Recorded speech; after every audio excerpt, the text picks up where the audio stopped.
From the last video, as I said, I will be diving deep into the discriminant. So the discriminant is this expression that you're seeing under the square root, which sometimes is being represented like this. Or let me write it in this format. Yeah, sometimes they write it like this. It's a triangle, but sometimes they say it's delta, so you can call it whatever. So it's delta is equals to b squared minus 4ac. So what does that tell? What does this expression tells us? It tells us about the nature of the root. So what do I mean by nature of the root?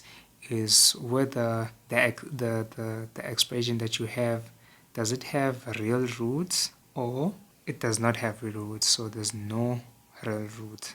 Another thing that it will tell us about, it will tell us whether there's actually two equal or unequal roots. Another thing it will tell us, so it's whether the roots are rational.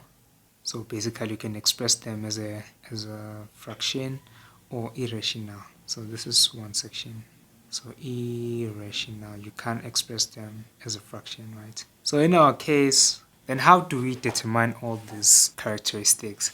So let's just try to write something that looks like a tree diagram. So you have something like this. Let's break it apart like this. So if your delta, when you calculate this, if you plug in the values of a, c, and b, and your value is less than 0, then there's no roots.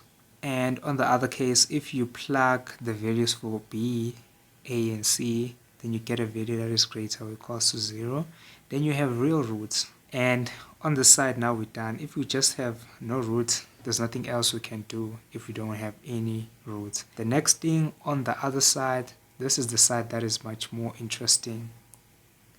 If now what you get is a discriminant that is greater than 0, it means that you have two unequal roots. Unequal roots. And in a case whereby now you have delta equals to 0, then you have two equal roots.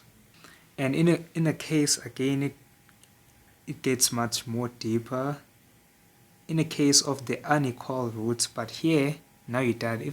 If both of the roots are equal, there's nothing more you have to say.